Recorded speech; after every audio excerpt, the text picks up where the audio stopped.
It really is an unprecedented time. Think of the trends we're experiencing. Think of things like the sharing economy or the information age and how that manifests itself in artificial intelligence and robotics and big data and the Internet of Things. Think about the millennial generation and how they buy and sell differently, e-commerce and the disruptive competition that creates. And think about the rise of procurement and therefore the rise of commoditization. Even something like the customer experience, which more companies are measuring through Net Promoter Score than ever before.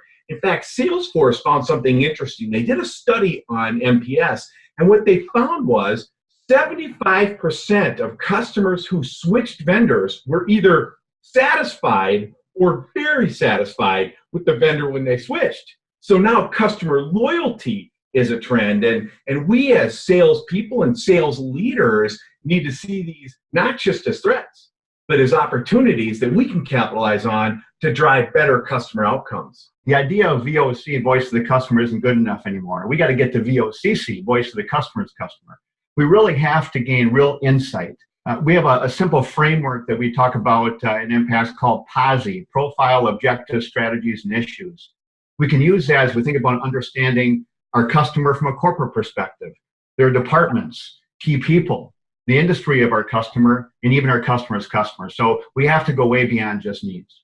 Closely related, Dan, to that is this idea of embracing social selling. We've been social selling for an awful long time. We've just been calling it networking. And of course, LinkedIn, a social selling tool, is a great networking capability and a great networking strategy. Now, by the way, as sales leaders, we've got to help our team embrace this. And we also need to make sure they understand that customers are looking at us too. So we might want to check our LinkedIn SSI or social selling index score to make sure we're coming across as effectively as we'd like to.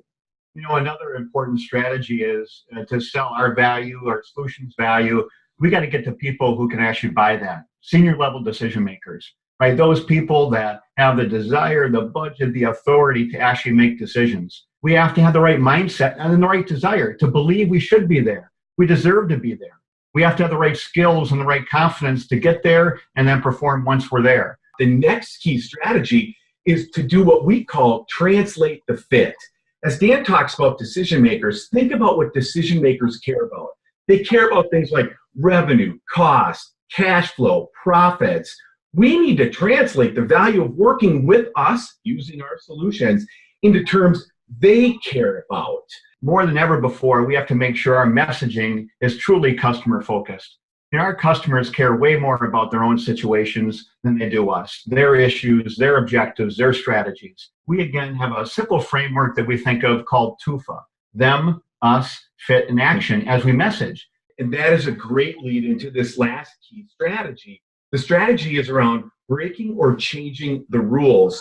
And you think about the rise of procurement and the corresponding rise of commoditization, we have to remember that procurement's going to school. They go to training, and in their training, they're learning how to utilize things like RFPs and auctions and reverse auctions to commoditize us. But our job and our team's job is to tilt the playing field in our favor. And we can break or change the rules in many ways to help make that happen.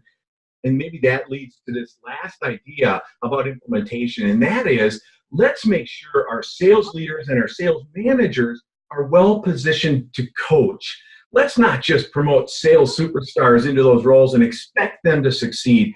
Let's give them the training and development that they need, because they're the true leverage point, driving results across a team of people. There are challenges out there that we can turn into opportunities, and it's going to be our feet on the street sales managers and sales coaches that help to create that atmosphere and that success with our sales team. We have to remember that sales and relationship management is a soft skill. We believe that it should be very experiential when somebody is trained. And we also believe that the best kind of experience to provide somebody, whether it's straight classroom or a blended solution or whatever it is, we want people to experience the training by utilizing their own situations, their own target accounts, the things they care the most about. That's one thing that we're seeing happen, Dan. You know, another thing I think is, Mark, you talked about it being, right, something experiential. What we find is implementation of training is critical. So it's not certainly what happens in the classroom is important and it has to be experiential with real accounts, but it's that next 6 months, it's that next year, right, where we're out experiencing the process in our case, right? Managers are coaching to it. We're coming back together again periodically over that year to reinforce and reflect on successes and challenges. So it becomes more than just training, it becomes an organizational initiative, and it's implemented in so many different ways. We believe that our sales organizations and our relationship management organizations can be and should be one of our primary competitive advantages. Yes, we all have good solutions and we all have market fair prices, but our feet on the street, our frontline people should be our greatest competitive advantage.